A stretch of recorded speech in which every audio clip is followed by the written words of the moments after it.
نستعينه ونستغفره ونستهديه ونعوذ بالله من شرور أنفسنا ومن سيئات أعمالنا. من يهده الله فلا مضل له ومن يضلل فلا هادي له، وأشهد أن لا إله إلا الله وحده لا شريك له، وأشهد أن محمدا عبده ورسوله. أما بعد، فإن خير الكلام كلام الله، وخير الهدي هدي محمد صلى الله عليه وسلم، وشر الأمور محدثاتها، وكل محدثة بدعة، وكل بدعة ضلالة، وكل ضلالة في النار.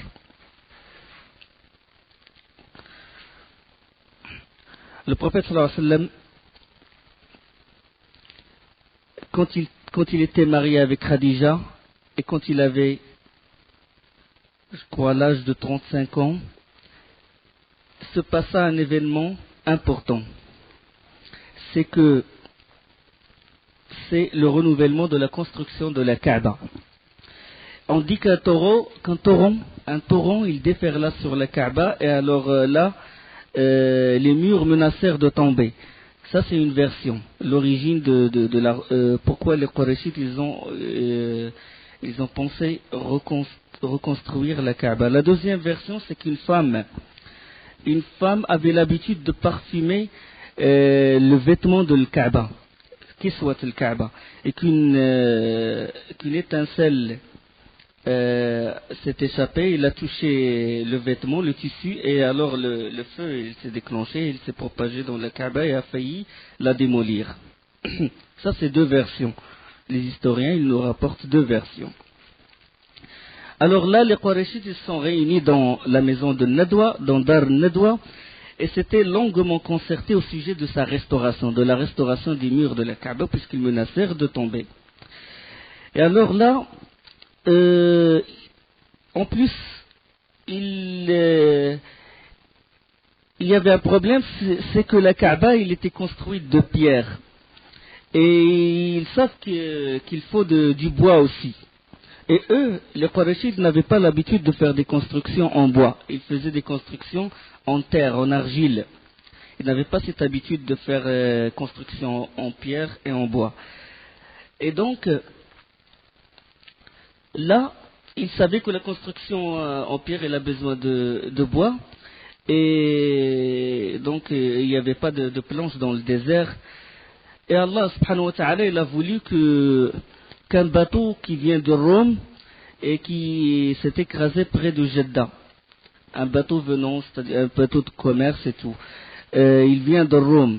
Et puis là, il s'est écrasé et il s'est écrasé et le bois, les planches de bois, ils étaient au bord de la mer, de la région de Jeddah. Et les Qurayshites, ils ont récupéré ces planches en bois et ils se sont dit, voilà une première facilité, c'est-à-dire qu'Allah nous a donné déjà une première facilité. Et alors, après quelques jours, on vendit un esclave copte égyptien. Et cet esclave, il est connu, il est réputé charpentier expérimenté. Ils ont dit, voilà une deuxième facilité. Il y a le bois, et puis il y a quelqu'un qui connaît le métier. Eux, ils ne connaissent pas en général, surtout les Qurayshites, ils ne s'occupent pas de la construction et tout. Et le plus grand de leur temps, ils le passent dans le commerce et tout. Ils laissent ça en général aux esclaves. Là, ils ont dit, bon, il y a une deuxième facilité, mais ils ont décidé de n'accepter pour la construction de la Kaaba que des fonds licites. Des fonds qui sont licites, c'est-à-dire ils ne rentrent pas d'argent illicite, pas d'argent Mahr al-Bari, c'est-à-dire pas d'argent de zina, parce que bon, il y avait des Arabes de Quraysh qui poussaient leurs esclaves à commettre des rapports sexuels avec d'autres et puis ils les exploitent. Alors ils se sont dit, pas d'argent illicite, pas cet argent ne rentre pas. De même, il ne rentre pas l'argent de riba, l'argent de l'usure, si vous voulez, ou les transactions à base d'intérêt. Ils savent, même dans leur coffre, avant, c'est-à-dire ça c'est avant la révélation, ils savent que cet argent c'est haram. Ça c'est par la raison, ils le savent. Donc ils ne rentrent pas d'argent illicite pour la construction de la Kaaba. Alors, quand ils s'apprêtaient de démolir la Kaaba, ils ont eu peur. Ils se sont dit, ils ont tremblé un peu. Pourquoi? Parce que la majorité des notables, ils ont assisté à ce qui s'est passé à Abraha al-Ashram quand il a juste voulu démolir la Kaaba. Ben, personne ne s'est approché et jusqu'à ce que décida Al-Walid ibn al-Mughira, il a pris une barre de fer et commence à frapper les murs. Il commence à frapper les murs. Là, les pierres commencent à tomber. Fatigué, puis il appela les Qurayshites et il leur a dit venez m'aider. Alors eux, ils n'ont pas voulu. Ils ont dit on va te laisser. On va te laisser jusqu'à demain. S'il t'arrive quelque chose, on rend les pierres à leur place. S'il t'arrive rien, ça veut dire qu'Allah il a accepté, il est satisfait de ce qu'on fait et on va t'aider. On te laisse pour demain. Ils ont bon.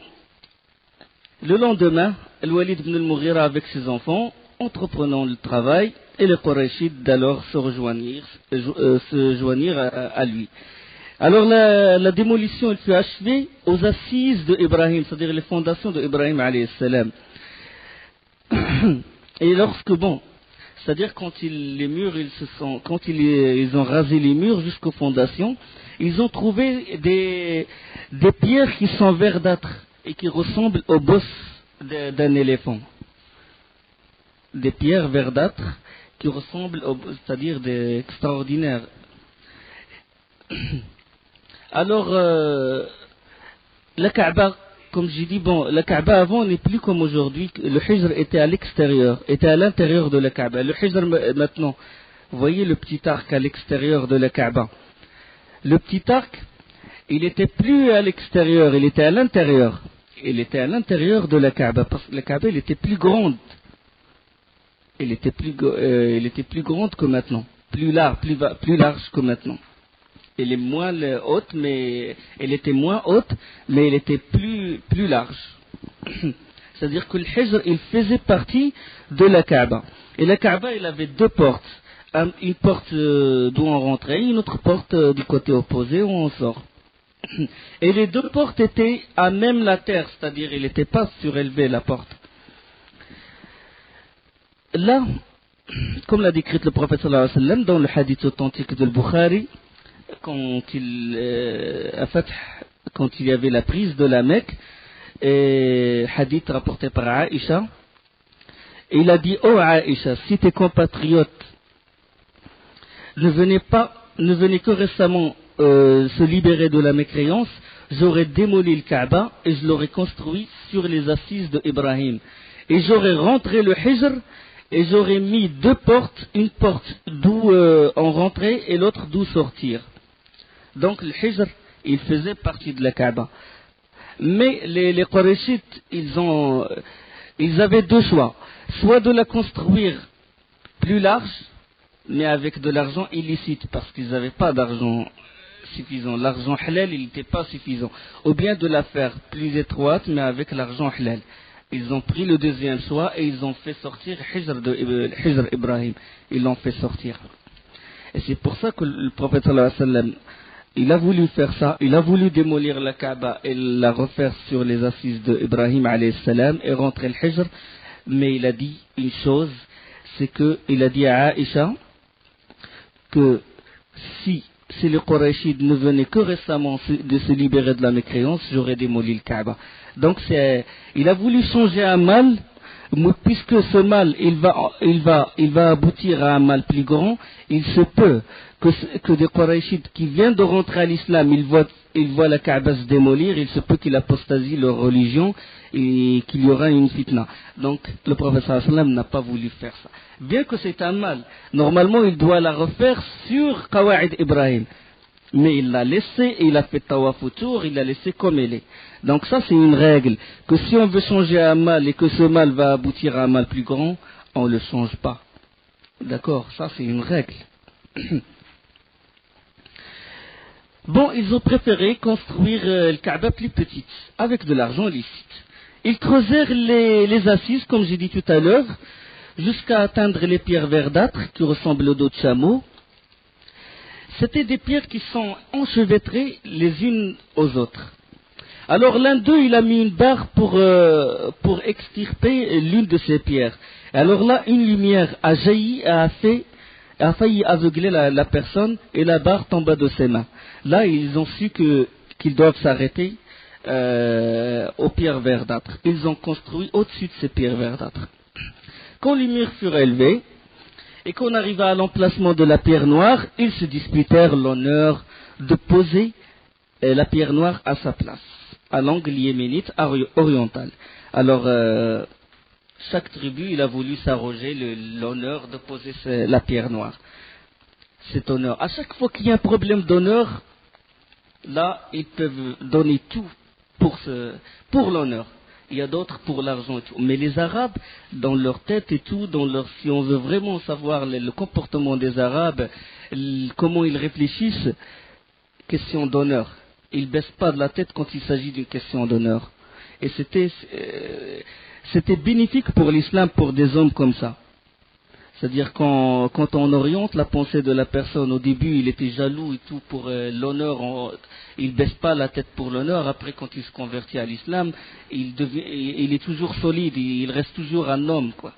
Khiyarukum fil jahiliya, khiyarukum fil islam.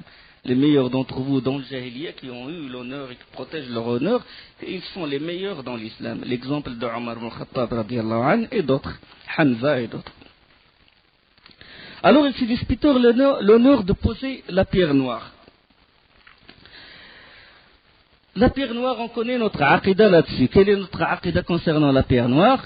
Comme le hadith authentique, quand Omar ibn Khattab, quand il a touché la pierre noire, qu'est-ce qu'il a dit? Il a dit, par Allah, je sais que tu n'es qu'une pierre qui ne peut ni nuire, ni profiter. Et si je n'avais pas vu le prophète sallallahu alayhi wa sallam t'embrasser, je t'aurais pas embrassé. Donc, c'est une pierre normale. Seulement parce qu'on a vu le prophète sallallahu alayhi wa sallam embrasser cette pierre, on l'embrasse. D'accord? Là, revenons à cette dispute entre les Qurayshites pour poser la pierre noire, Banu Abd ad-Dar, c'est-à-dire ça, les fils de Abd al-Muttalib. Banu Abd ad-Dar, parce que c'est eux qui sont responsables de la hijab de la Kaaba, eux, qu'est-ce qu'ils ont fait? Ils ont dit, par Allah, personne ne pose la pierre noire à part nous. Et ils ont amené une bassine pleine de sang et ils ont mis leurs mains dans ce sang. Il a dit, sinon le sang. Soit c'est nous qui posons la pierre noire, soit on fait couler le sang. Les autres, ils ont fait pareil. Bani Makhzoum, ils ont fait pareil. Bani Adi, d'où fait partie Omar ibn Khattab, ils ont fait pareil. Alors ils faillirent en arriver aux mains. Et alors là, il y avait un homme très respecté parmi eux, et il est très vieux, c'est le plus vieux, on dit que c'est le plus vieux de Quraysh. Et il s'appelle Abu Umayya ibn al-Mughira. Abu Umayya ibn al-Mughira, qu'est-ce qu'il a dit? Il a dit à quoi ça va servir de s'entretuer? Il vaut mieux se mettre d'accord sur un point. Ils ont dit, quel est ce point? Il a dit, on choisit un arbitre. Quel est cet arbitre qui va juger entre nous? Il a dit, prenez comme arbitre le premier qui rentre par la porte de Bani Shayba, Bab Salam maintenant, près de la porte de Safa. Là, ils attendirent. Et c'était le prophète sallallahu alayhi wa sallam qui rentra. Et alors, quand il est rentré, tous s'écrièrent. Ils ont dit, Muhammad, Al-Amin, Al-Amin, Al-Amin, Radina, Radina. On a accepté, on connaît. C'est un homme de confiance, c'est le plus digne de confiance de la région. Tous acceptèrent. Et alors là, le prophète sallallahu alayhi wa sallam, c'est aussi une marque de l'imminence du prophète sallallahu alayhi wa sallam comme juge, berger, commerçant, combattant, riche commerçant, juge. Maintenant. Alors le prophète sallallahu alayhi wa sallam leur demanda d'étendre un drap, dans une autre version, sans qamis, sans manteau. Il étendit son manteau sur le sol et il y a mis la pierre noire. Ensuite, il demanda aux représentants de toutes les tribus de tenir un coin du drap ou du vêtement. Ils le soulevèrent à la hauteur de l'emplacement de la pierre noire et Mohammed sallallahu alayhi wa sallam le rendit lui-même à sa place. Et il a sauvé Quraysh d'une grande guerre. Là, bon, entre parenthèses, que la pierre noire, elle est restée dans la Kaaba jusqu'au jour où sont venus les Qaramita. Qaramita, c'est une secte qui fait partie des chiites. Et les Qaramita, c'est une secte qui est très déviée. Qu'est-ce qu'elle a fait? À cause de leur déviation, de leur égarement, ils ont construit une autre Kaaba, selon des historiens, dans la région de Bahreïn. Et ils ont transporté la pierre noire de la Mecque jusqu'à cette région. Et c'était à peu près dans 317 de l'Hégire, c'est-à-dire le 4e siècle de l'Hégire. Et il est resté sous leurs mains, c'est-à-dire il est resté dans cette Kaaba près de plus de 20 ans, jusqu'à ce que les sunnites, alhamdoulilah, ils l'ont récupéré. Ils ont récupéré la pierre noire, mais quand ils l'ont récupérée, elle était cassée. La pierre noire, elle était déjà fragmentée. Ils ont récupéré des morceaux. C'est pour ça que maintenant, la pierre noire comme elle l'est actuellement, c'est des granules, c'est des morceaux et une pâte. La pâte, elle ne fait pas partie de la pierre noire. C'est juste un ciment qui cimente les granules de la pierre noire. Sinon, elle était cassée par cette secte déviée. Ça, c'est entre parenthèses. Durant cet événement, bon, ne se passa pas grand-chose, que le professeur sallam, il se mit à chérir la solitude. Il prit l'habitude de faire des retraites spirituelles, si vous voulez, dans une caverne du mont Hira, Ghar Hira. Et la caverne était, bon, c'est une petite caverne, elle est très petite, il ne suffit qu'à une personne ou deux personnes. Et il avait comme une fenêtre où on peut voir la Mecque, on peut voir la Kaaba. Le professeur sallam, il faisait des retraites là-bas, et de là-bas il regardait la Kaaba. Dans sa retraite, sallallahu alayhi wa sallam, il veut personne avec lui, donc le Ghar Hira, comme il le voit, les gens qui font le pèlerinage, il est dans un endroit qui est dur à accéder. Parce que le prophète sallallahu alayhi wa sallam, il voulait personne avec lui. Il faisait ses retraites là-bas, des adorations, il méditait durant chaque année, surtout le mois de Ramadan. Il faisait ses retraites là. Mais l'année précédant la révélation, le prophète sallallahu alayhi wa sallam, il a passé un mois complet, durant ce mois, il se rend chez lui pour vérifier la situation de sa famille et tout, puis se munir de certaines... il s'approvisionne, et puis il rentre immédiatement à la caverne. Et durant le trajet, il entend quelqu'un l'appeler. Chaque fois durant son trajet, il y a quelqu'un qui l'appelle, lui dit « Assalamu alaykum ya Rasulallah ». Assalamu alaykum ya Rasulallah. Après la révélation, bon, le professeur sallam, quand il entend ça, il se retourne, il trouve personne. Bien sûr, après la révélation, il demande à Jibril alayhi salam, c'est qui m'appelait Assalamu alaykum ya Rasulallah avant le wahi? Et Jibril répondit, c'était les pierres et les arbres qui te saluaient.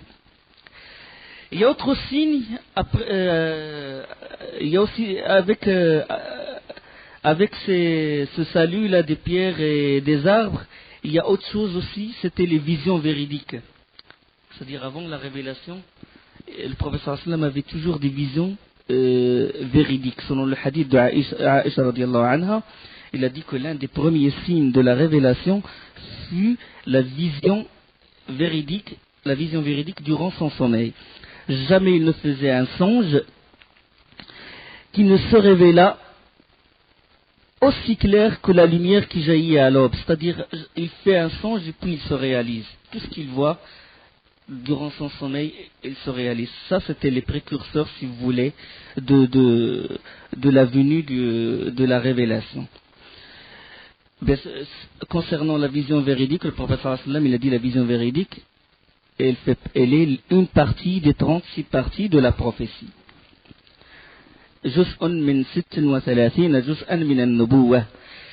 La nuit du 27, vraisemblablement la nuit du 27 du mois de Ramadan, le prophète sallallahu alayhi wa sallam adorait Allah dans la caverne du mont Hira. Un homme vint en lui, Jibril. Jibril, la première fois qu'il est venu, il est venu sous forme d'un être humain, d'un homme, et non pas sous forme d'un ange. Il portait des vêtements blancs et une bassine en soie, une sorte de soie qui s'appelle dibège, dans lequel il y a un livre. Là, il a brusqué le prophète sallallahu alayhi wa sallam, et l'ange a dit au prophète sallallahu alayhi wa sallam, l'histoire connue, il lui a dit, lis, iqra. Et le prophète sallallahu alayhi wa sallam, il a répondu, ma ana biqari, je ne sais pas lire. Le prophète sallallahu alayhi wa sallam, bien sûr, il ne sait pas lire, parce que s'il savait lire, les ennemis de l'islam, ils auraient trouvé un prétexte comme quoi il a écrit le livre avec sa main. Allah subhanahu wa ta'ala, il dit que tu n'écrivais pas, que tu récitais pas le livre avant, que tu ne récitais aucun livre avant, ni tu l'écrivais avec ta main, sinon ceux qui veulent faire du mal à l'islam, ils trouveraient un prétexte. Le prophète sallallahu alayhi wa sallam, il a dit, je ne sais pas lire. Et alors là, comme il le rapporte lui-même, sallallahu alayhi wa sallam, il dit, l'ange me saisit et me serra entre ses bras jusqu'à l'extrême limite de ce que je pouvais supporter. Puis il me relâcha, il relâcha son étreinte et me dit, lis. Il a dit au prophète sallallahu alayhi wa sallam, iqra, il dit, ma ana biqari. Là, Jibril, il a pris le prophète sallallahu alayhi wa sallam, il l'étreignait et le serra entre ses bras jusqu'au bout du souffle, puis il le lâcha, puis il dit, lis. Le prophète sallallahu alayhi wa sallam, il a répondu, ma ana biqari, je ne sais pas lire. Et Jibril, il a refait la même chose. Comme il le rapporte lui-même, sallallahu alayhi wa sallam, il me reprit dans son étreinte jusqu'à ce que je sois au bout de ma résistance, sur quoi il me relâcha et dit une troisième fois, lis, et je réitérai ma réponse, je ne sais pas lire, ma ana biqari. Cette fois encore, il m'étreignit comme avant, puis me libéra et dit, iqra bismi rabbika alladhi khalaq. Lis au nom de ton Seigneur qui a créé. Il a créé l'homme d'un caillot de sang, ou bien d'un grumeau qui s'accroche. Iqra bismi rabbika alladhi khalaq, khalaqa al-insana min alaq. Iqra wa rabbuka al-akram, alladhi 'allama bil qalam, 'allama al-insana ma lam ya'lam.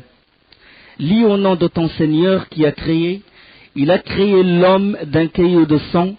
Lis, et ton Seigneur est le plus généreux, qui enseigna par le qalam. Il a appris à l'homme ce qu'il ne savait pas. Ces versets-là, ils ont été révélés la nuit du Qadr, la nuit sacrée si vous voulez. Inna anzalnahu fi laylatil Qadr, dans le mois de Ramadan, Shahru Ramadan, alladhi unzila fihi al-Qur'an, le mois de Ramadan où s'est révélé, où s'est fait descendu le Coran. Lis au nom de ton Seigneur. Regardez le verbe, le premier impératif, c'est de lire. Là, c'est aussi une leçon à prendre. C'est à la personne de lire. Mais il ne doit pas lire au nom de Shaitan. Il ne doit pas lire des philosophies ou des sciences qui ne le concernaient pas. Il doit lire au nom d'Allah subhanahu wa ta'ala. Iqra bismi rabbika alladhi khalaq. Lis au nom de ton Seigneur. Et là, il a créé l'homme d'un caillot de sang. Lis, et ton Seigneur est le plus généreux. Il est le plus généreux, et il est le plus généreux envers le prophète sallallahu alayhi wa sallam qui lui a donné cette mission. Qui enseigna par le qalam, et il a appris à l'homme ce qu'il ne savait pas. Donc c'est un apprentissage. Allah subhanahu wa ta'ala, il a appris au prophète sallallahu alayhi wa sallam par l'intermédiaire de Jibril, et le prophète sallallahu alayhi wa sallam, il a enseigné et il a fait apprendre le Coran à sa communauté. Le prophète sallallahu alayhi wa sallam récita les mêmes paroles à la suite de l'ange qui disparut aussitôt. Et alors là, le prophète sallallahu alayhi wa sallam il ne s'attendait pas à ça. Là, une crainte l'envahit. À ce moment-là, Khadija, il a eu un pressentiment, subhanallah, comme l'amour qu'une femme porte à son mari. Il a eu quelque chose, il a senti que son mari, le prophète sallallahu alayhi wa sallam, lui arriva quelque chose. Alors là, il a envoyé des domestiques à elle pour chercher le prophète sallallahu alayhi wa sallam. Elle savait qu'il faisait des retraites à Ghar Hira. Les domestiques, ils sont arrivés à Ghar Hira, mais ils ne trouvèrent pas le prophète sallallahu alayhi wa sallam. Ils cherchèrent partout. Le prophète sallallahu alayhi wa sallam, après ça, qu'est-ce qui lui est arrivé? Il courait à la direction de la Mecque, de la Kaaba. Puis là, il entendit une voix. Oh Muhammad, ya Muhammad. Il leva la tête et il a vu ce qu'il n'avait jamais vu auparavant. Il a vu Jibril. Jibril, c'est pas sous forme d'un être humain, mais sous sa vraie forme. Il a vu Jibril, il le rapporte lui-même, sallallahu alayhi wa sallam, il a dit, j'ai vu Jibril assis sur son trône et il a 600 ailes. Allah, il nous informe que les anges ont des ailes. Alhamdulillah, fatar al-samawati wal-ardi, fatar al-samawati ja'il al-malaikati rusula uli ajnihatin masna wa thulatha wa ruba', qui a fait des anges, des messagers, dotés de 2, 3 ou 4 ailes. Il ajoute à la création ce qu'il veut, car Allah est omnipotent. Yazidu fil khalqi ma yasha. Alors, le prophète sallallahu alayhi wa sallam, il a vu Jibril sous sa vraie forme, il a dit qu'avec 600 ailes, et il remplit le ciel, partout où il se tourne, il le voit. Partout, à l'est, à l'ouest, il voit Jibril. Tout le ciel, il est rempli par... Et Jibril, il l'appelait Muhammad, il dit, oh Muhammad, ya Muhammad, anta Rasulullah, wa ana Jibril. Ya Muhammad, anta Rasulullah, wa ana Jibril.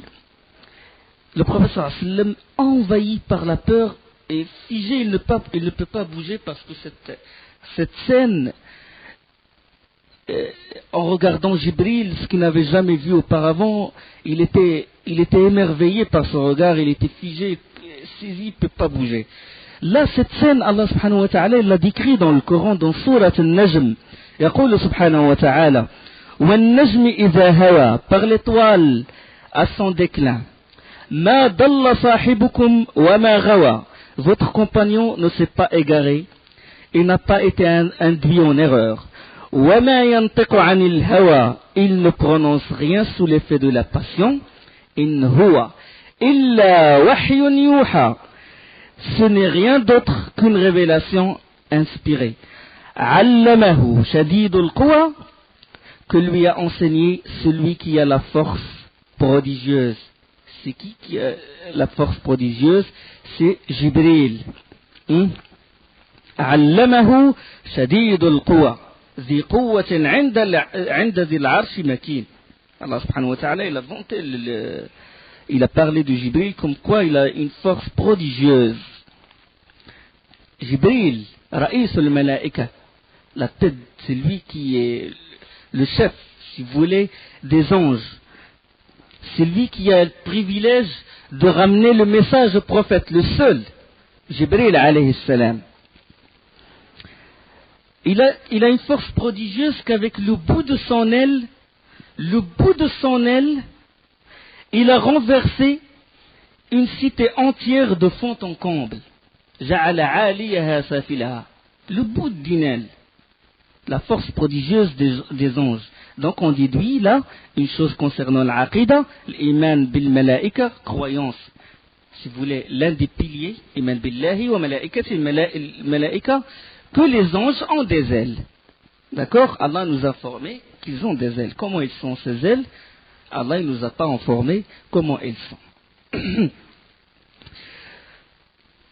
La suite des versets, Allamahu shadidul quwa, que lui a enseigné celui qui a la force prodigieuse, Zu mirratin fastawa, doué de sa sagacité, c'est alors qu'il se montra sous sa forme réelle, Wa huwa bil ufuq al-a'la, alors qu'il se trouvait à l'horizon supérieur, Thumma dana fatadalla, puis il se rapprocha et descendit encore plus bas, فكان قاب قوسين أو أدنى, et fut à 2 portées d'arc, ou plus près encore, فأوحى إلى عبده ما أوحى, il révéla à son serviteur ce qu'il révéla, au serviteur d'Allah. C'est-à-dire que Jibril est venu, il révéla le message d'Allah au prophète sallallahu alayhi wa sallam, à l'esclave d'Allah, prophète sallallahu alayhi wa sallam. ما كذب الفؤاد ما رأى. Le cœur n'a pas menti en ce qu'il a vu. Une vue réelle, pas d'imagination.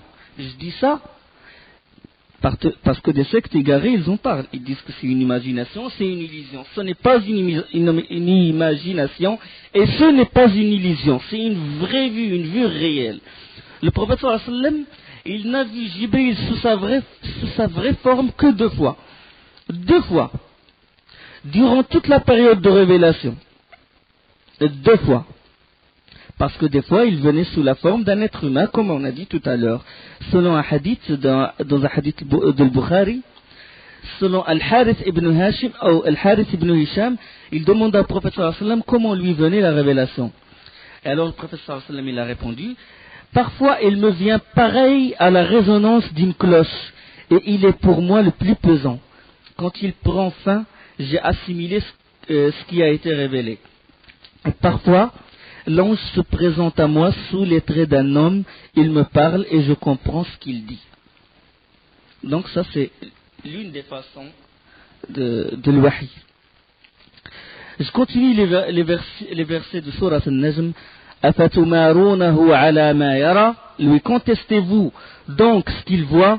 وَلَقَدْ رَآهُ نَزْلَةً أُخْرَى. Ah voilà. Et il l'a pourtant vu une 2e fois. Il l'a vu une 2e fois où et quand?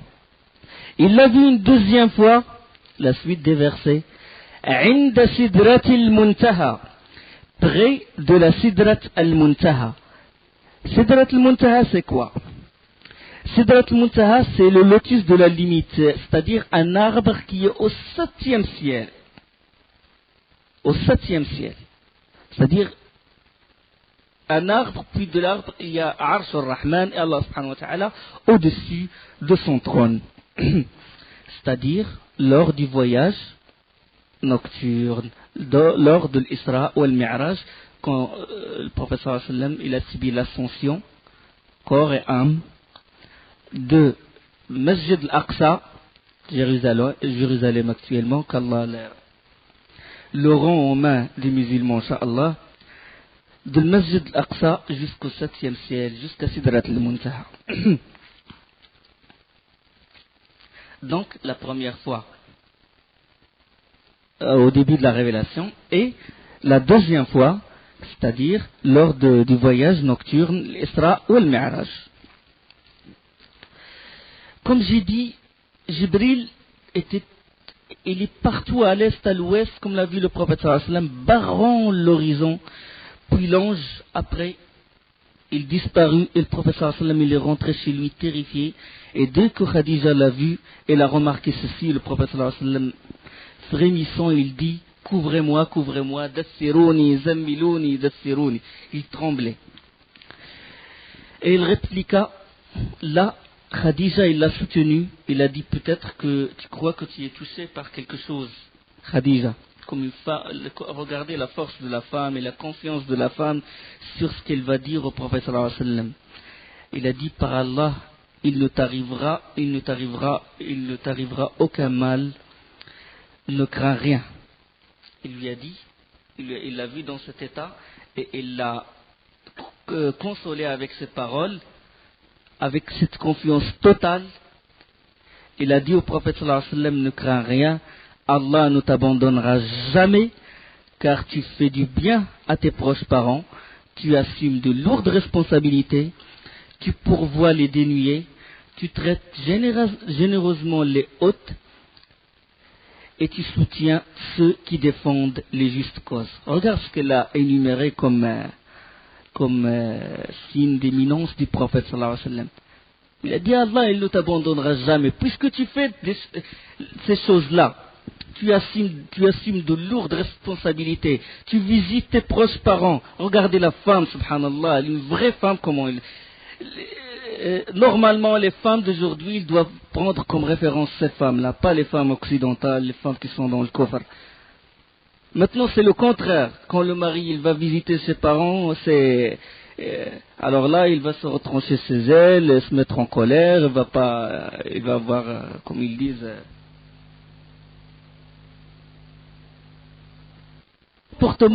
le comportement de la femme, de la vraie femme, c'est comme ça.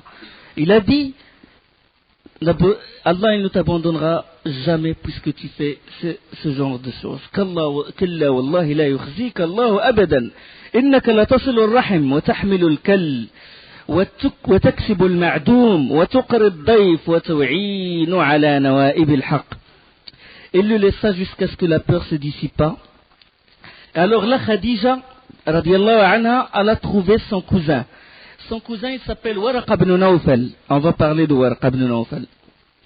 Waraq ibn Nawfal, il avait embrassé le christianisme. On va parler comment il a embrassé le christianisme.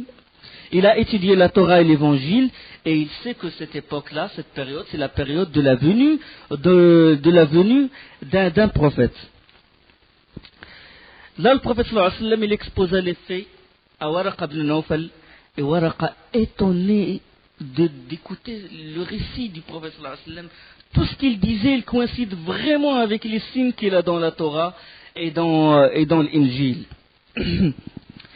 Étonné de ce que dit le prophète sallallahu alayhi wa sallam, puis il a dit Allahu Akbar, par Allah, c'est bien le sublime Namous, un Namous qui a été envoyé à Moussa. Namous, ça veut dire Jibril.